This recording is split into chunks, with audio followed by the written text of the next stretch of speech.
With your first news at 6 Sports, here's Ben Dacu.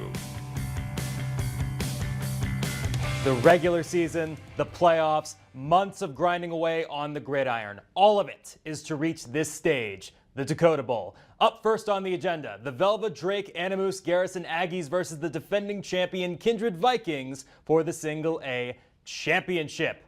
Aggies, Vikings, Dakota Bowl. Here we go. The Vikings would strike first on this quarterback keeper, Jake Starcevich. Finds a seam and makes his way into the end zone. Vikings get the early lead. Second quarter now. Aggies looking to respond. Ben Shep looking to pass. Glances right and throws a beauty of a pass to Reggie Bruner, who comes up with it in the end zone, tying things at 6. After a goal line stop, Aggies are working with it from their own 2-yard line. Shep connects with Matthew Yoakum in stride, and he's off to the races. A 92-yard touchdown gives Velva its first lead of the game.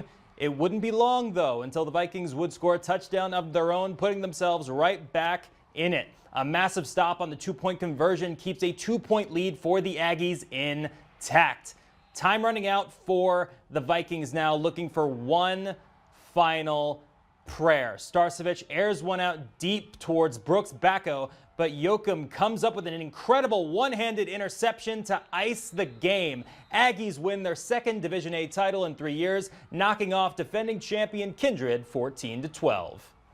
This team is the best. These boys, I would have never dreamt it, but I mean, the feeling of this is something you can't even dream of. This is just amazing. It's amazing. We knew they were going to come out, try to pound the ball, pound the rock. I mean, it was a team win, 100%. Everyone made heck of a play out there. I mean, it was just awesome. KFYR's JT Faribault and Luke Gamble were on the ground in Fargo for the Aggies' 11th state title. Well, the Class A state championship was much like the first time Kindred and Velva played in the regular season, a defensive battle. What stood out to you about the Aggies today? Yeah, Luke, like you said, low scoring, but explosive plays still happened. And on defense, there was a couple of interceptions that made a huge difference. I can already think Ben Shep at quarterback had some touchdown passes and some big interceptions himself. Yeah, successful on both sides of the ball. This community is all about football, obviously, and today that showed. We saw the emotion from head coach Matt Weidler after the game. You give up a lot sometimes, right? Sacrifice some things with your family, you know, and they've been very supportive for what I've done, you know, throughout my career. And just to get to this damn point, you know, this isn't about me. It's about our team and our staff and the community and, you know, the teams that have played 30, 40 years ago that have done it. And just to bring one back for this crew, like, this is just what it's all about.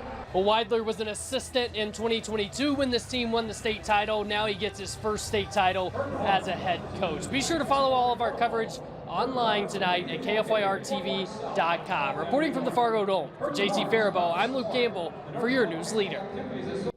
Right into the next game, on to the 9-man championship, New Rockford versus Lemoore. Trailing big after the halftime break, the Lobos would cut into the deficit.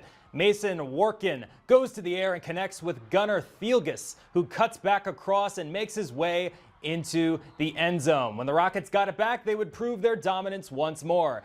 Carter Engebretson breaks loose, and it's a 50-yard touchdown to put New Rockford ahead 54-20. Rockets again looking to extend their lead further. It's another run from Engebretson. This one is a 59-yard touchdown. He'd rush for 180 yards and 3 touchdowns on just 12 carries as the Rockets dominate the Lobos. They get the win 62-28. In the AA championship, the Horace Hawks beat Red River 14-8 for their first state title. Cheyenne has Davies in the AAA game at 640. In the West Region Volleyball Tournament, the Sabres and Blue Jays both win their loser-out matchups. We'll be right back after this.